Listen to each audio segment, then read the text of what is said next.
berbicara tentang kebohongan dan kejujuran nih ya kan. Kita pasti sering dimana, mungkin bukan sering tapi pernah lah kita sebagai manusia itu di keadaan dimana kita sebenarnya pengen mengetahui sebuah kebenaran tapi kita takut. Misalnya maaf banget seorang istri pengen tahu aduh suami aku tuh jujur gak ya sama aku. Dia punya maaf dalam tanda kutip ada yang diumpetin gak ya di belakang aku gitu ya. Saya mau ngomongnya aja gak tega nih ceritanya apapun itulah gitu. Tapi istrinya tuh kayak udah deh aku gak mau cari tahu. Kenapa? Karena takut kalau tahu kebenarannya aduh nanti apa yang harus aku lakukan gitu. Jadi mendingan pura-pura nggak tahu aja padahal sepertinya feelingnya tuh tahu tapi udah deh nggak apa-apa yang penting tiap Tidak malam siap. nggak siap. Yang penting tiap hari suamiku pulang kok, yang penting aku masih dinafkahin kok. Misalkan begitu gitu. Bagaimana dalam pandangan Islam Ustadz Syam? Mohon Baik, tausiahnya. Bismillahirrahmanirrahim. Ustaz Segitunya Hilman, ya. Ustaz Maulana, Kak Caca, serta teman-teman yang dimuliakan Allah Subhanahu wa taala. Itulah kenapa ada sebuah riwayat, i'mal li dunyaka ka'annaka ta'ishu abada wa'mal li akhiratika ka'annaka tamutu ghada. Bekerjalah untuk duniamu seakan-akan engkau hidup selama-lamanya, artinya semangat untuk hidup, dan bekerjalah atau carilah pahala akhirat seakan-akan engkau mati besok. Maksudnya adalah terkadang kejujuran, kenyataan itu tidak diberitakan kepada kita agar kita lebih bersemangat hidupnya. Coba bayangin seandainya Allah ngasih tahu kita berapa lagi sisa umur hidup kita.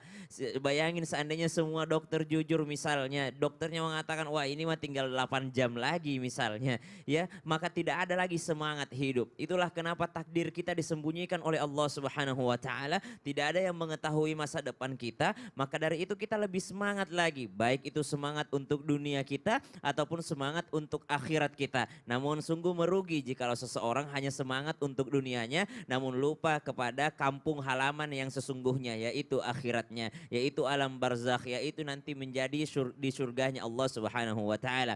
Maka subhanallah, terkadang memang kita tidak perlu mengetahui kenyataan yang sesungguhnya atau apa yang terjadi masa depan. Untuk apa? Untuk menjaga diri kita dari putus asa dari rahmat Allah Subhanahu wa taala. Karena sesungguhnya jujur itu adalah sesuatu yang sangat luar biasa dan nikmat yang terbesar dari Allah Subhanahu wa taala. Bahkan dalam Al-Qur'an disebutkan, ba'da naqul a'udzubillahi minasyaitonir rajim. ومن يطع الله والرسول فأولئك مع الذين أنعم الله عليهم فأولئك مع الذين أنعم الله عليهم من النبيين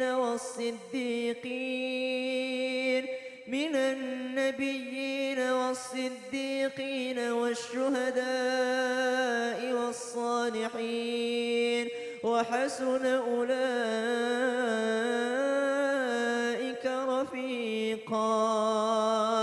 Maka orang-orang yang diberikan nikmat oleh Allah Subhanahu wa taala daripada golongan nabi minan nabiyyin. Kemudian yang kedua langsung wasiddiqin, dan orang-orang yang mencintai kejujuran, dan orang-orang yang jujur, orang-orang yang berusaha untuk jujur dalam hidupnya, jujur kepada Allah, jujur pada diri sendiri, jujur kepada orang lain. Maka subhanallah, mereka inilah dzalikal fadlu minallah. Mereka orang-orang yang diberikan karunia dari Allah Subhanahu wa taala. Maka jika ditanyakan, apakah boleh kita tidak mengetahui tentang sesuatu untuk menjaga diri kita, mengetahui tentang suatu kebenaran kenyataan untuk kebaikan kita, maka silahkan saja. Karena begitulah Allah menyembunyikan masa depan manusia supaya mereka lebih bersemangat lagi hidupnya, supaya mereka tidak berputus asa dari rahmat Allah Subhanahu wa taala. Ada seorang pendosa, kita tidak pernah tahu bagaimana akhir hidupnya, maka kita yang dilakukan adalah husnudzon billah. Kita husnudzon kepada Allah dan juga husnudzon kepada manusia. Ada seorang ahli maksiat meninggal dunia,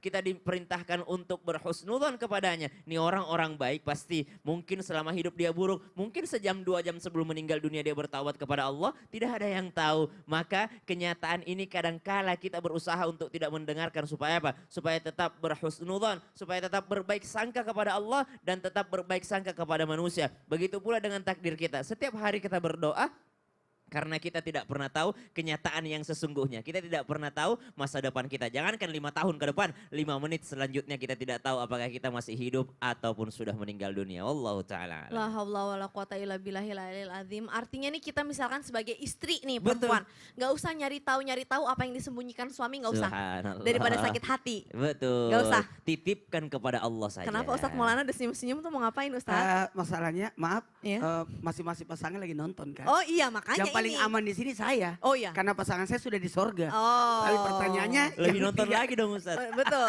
Umi lebih nonton Jadi lagi. istri kalau kira-kira ini kayak suami ada yang disembunyiin di handphone, nggak usah handphonenya dikutak-katik, dibuka, dicari-cari itu nggak usah. Nggak usah ya, udah positive thinking aja. Positive thinking, husnulan kepada Allah. Insya Allah kalau baik akan Allah tunjukkan baik kok. Kalau nggak baik ya akan Allah tunjukkan nggak baik. Tapi kita nggak usah cari tahu daripada sakit hati, hati-hati loh. Biasanya perempuan suka gitu, termasuk saya sebenarnya saya. Jamaah Islam itu memang masya Allah, masya Allah. Oke.